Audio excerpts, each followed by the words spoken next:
दृष्टि IAS class notes polity for UPSC. इसमें हमने फंडामेंटल राइट, फंडामेंटल ड्यूटीज़, टीपीएसपी कर लिया। आज हम लोग राष्ट्रपति शुरू करेंगे। राष्ट्रपति में संवैधानिक प्रावधान कहाँ है? तो आर्टिकल 52 में भारत का एक राष्ट्रपति होगा, यानी कि आर्टिकल जो 52 है उसमें कहा गया है कि भारत का एक राष्ट्रपति होगा, और 53 में कहा गया है कि संघ की समस्त कार्यपालिका शक्ति राष्ट्रपति में निहित होंगी। ठीक है, संघ की समस्त कार्यपालिका शक्ति राष्ट्रपति में निहित होंगी। राष्ट्रपति स्वयं या अपने अधीनस्थों के द्वारा कार्य करेगा, और ये जो राष्ट्रपति होगा वो स्वयं या अपने अधीनस्थों के द्वारा कार्य करेगा। ठीक है, इस चीज़ को क्लियर करने के लिए आर्टिकल 74 को इसके साथ ही पढ़ना चाहिए, जिसमें कहा गया है कि राष्ट्रपति की सहायता के लिए मंत्रिपरिषद की सलाह पर कार्य करेगा राष्ट्रपति। यानी कि राष्ट्रपति क्या करेगा? मंत्रिपरिषद की सलाह या सहायता से ही काम करेगा। ठीक है, ये चीज़ कहा गया आर्टिकल 74 में। हम कह रहे हैं राष्ट्रपति जो होता है वो संवैधानिक प्रमुख है, यानी कि क्या है? संघ का प्रमुख है।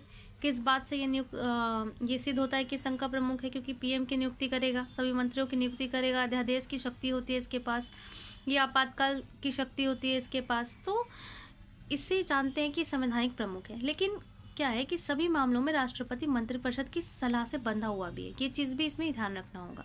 तो राष्ट्रपति क्या है? संवैधानिक प्रमुख है, औपचारिक व नाम मात्र है, लेकिन इसकी जो भूमिका है वो प्रतीकात्मक है। राष्ट्रपति जो है वो डी जोरे हेड है, लेकिन पीएम क्या होता है? पीएम जो है डे फैक्टो हेड होता है, यानी कि ये जो प्रतीकात्मक और वास्तविक पीएम होता है, क्योंकि संघ सरकार की वास्तविक शक्तियाँ जो प्राइम मिनिस्टर होता है उसी में क्या होती है? उसी के नेतृत्व में मंत्रिपरिषद में निहित होती है एक्चुअल में। अब कह रहे हैं कि क्या संसदीय व्यवस्था में राष्ट्रपति तानाशाह बन सकता है?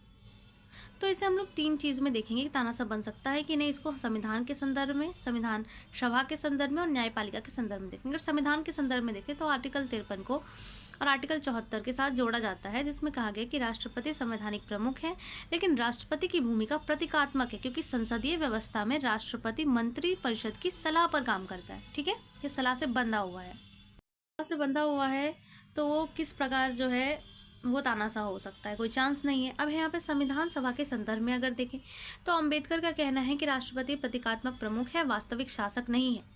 और नेहरू जी कहते हैं कि संसदीय लोकतंत्र में राष्ट्रपति ब्रिटिश क्राउन की तरह औपचारिक होगा।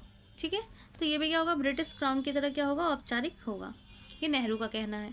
अगर न्यायपालिका के संदर्भ में देखें तो शमशेर सिंह वर्सेस पंजाब राज्य केस को देख सकते हैं। राष्ट्रपति केवल संवैधानिक प्रमुख है, वह मंत्रिपरिषद की सलाह से बंधा हुआ है। ठीक है, ये कहा था शमशेर सिंह केस वर्सेस पंजाब राज्य केस में सुप्रीम कोर्ट ने।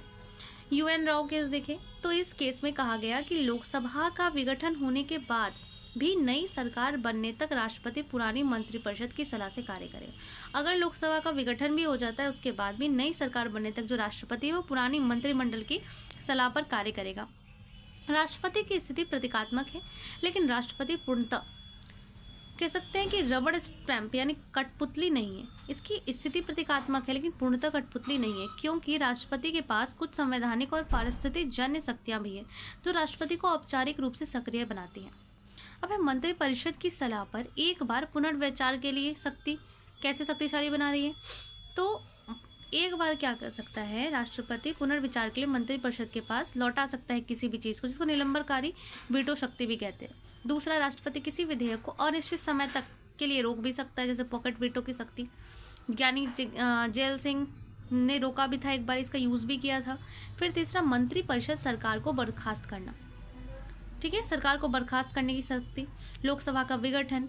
त्रिशंकु लोकसभा में पीएम की नियुक्ति, यानी कि त्रिशंकु लोकसभा का अर्थ है जिसमें किसी को भी बहुमत ना हो, वहाँ पे राष्ट्रपति अपने विवेक की शक्ति से किसी एक को सत्ता में आने दे सकता है। अब है अल्पमत सरकार व गठबंधन सरकार में राष्ट्रपति की सक्रिय भूमिका। अल्पमत जो सरकार होती है, गठबंधन सरकार होती है, उसमें राष्ट्रपति जो है अपना विवेकी शक्ति प्रयोग कर सकता था। राष्ट्रपति ना तो अमेरिकी राष्ट्रपति जैसा शक्तिशाली है और ना ही ब्रिटिश क्राउन की तरह कमजोर है, अतः पूर्णतः कठपुतली नहीं है। राष्ट्रपति से अपेक्षा की जाती है कि राष्ट्रपति सरकार का अभिभावक, संरक्षक और मार्गदर्शक के रूप में कार्य करे, या अभिभावक, संरक्षक और मार्गदर्शक के रूप में कार्य करे। उसकी भूमिका संवैधानिक संतुलनकारी होनी चाहिए। ठीक है, कैसी होनी चाहिए? संवैधानिक संतुलनकारी होनी चाहिए। भारतीय संविधान में राष्ट्रपति नाम मात्र का प्रमुख है, जबकि वास्तविक कार्यपालिका जो है वो पीएम और मंत्रिपरिषद है। इस कथन का विश्लेषण कीजिए, ये क्वेश्चन है, इसको लिखना है। नेक्स्ट क्लास में आगे देखेंगे। Thank you.